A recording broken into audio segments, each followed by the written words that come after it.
This is ANN News Brief. America has said Cameroon will no longer benefit from a trade pact between the U.S. and sub-Saharan African countries as a result of gross human rights violations against its own citizens. U.S. President Donald Trump says in a letter he wrote to the Congress that he's stopping Cameroon's preferential trade benefits from January next year because the country has violated international recognized human rights. President Trump cited extrajudicial killings, arbitrary unlawful detention and torture. He also says Cameroon had failed to address U.S. concerns regarding these abuses and other persistent human rights violations being carried out by Cameroonian security forces. Deputy U.S. Trade Representative Curtis Joseph Mahoney says the American government remained deeply concerned about Paul Biya's government abuses against its own people. A group of 65 civil society organizations says at least 3,000 people have been killed in violence in Cameroon's Anglophone region over the past 3 years.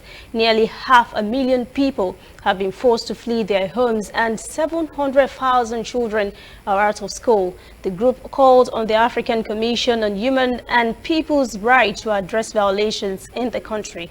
Trump's statement on Thursday added that Cameroon will be officially excluded from the African Growth and Opportunity Act, AGOA, in January.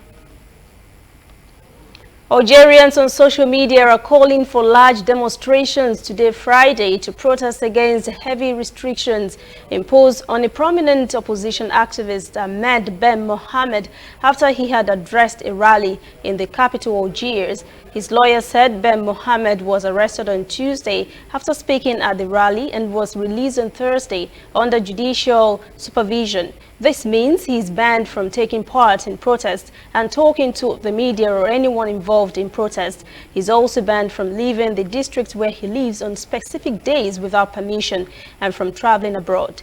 Well, his arrest has caused an outrage in the country and was widely denounced on social media. Street protests began 9 months ago. Demonstrators are demanding that the whole ruling elite step down before presidential elections in December.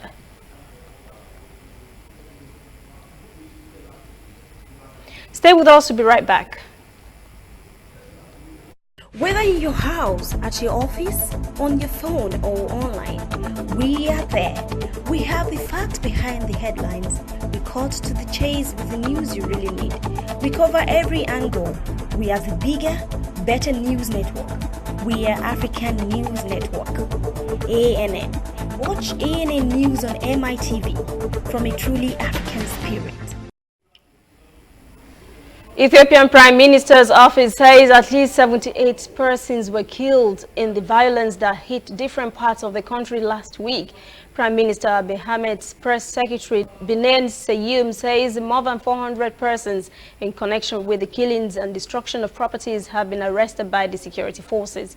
The violence broke out after an influential activist from the Oromo ethnic group, Jawar Mohamed, said the government was trying to endanger his life by removing his bodyguards, an allegation the government denied.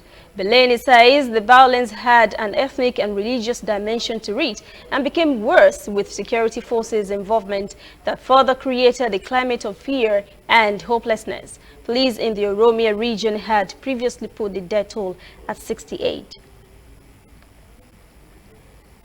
That is the ANN News Brief. For details on these and other breaking stories, visit our website, annafrica.news. Conversation continues on our social media platforms, Twitter, Instagram and Facebook at ANN Africa TV.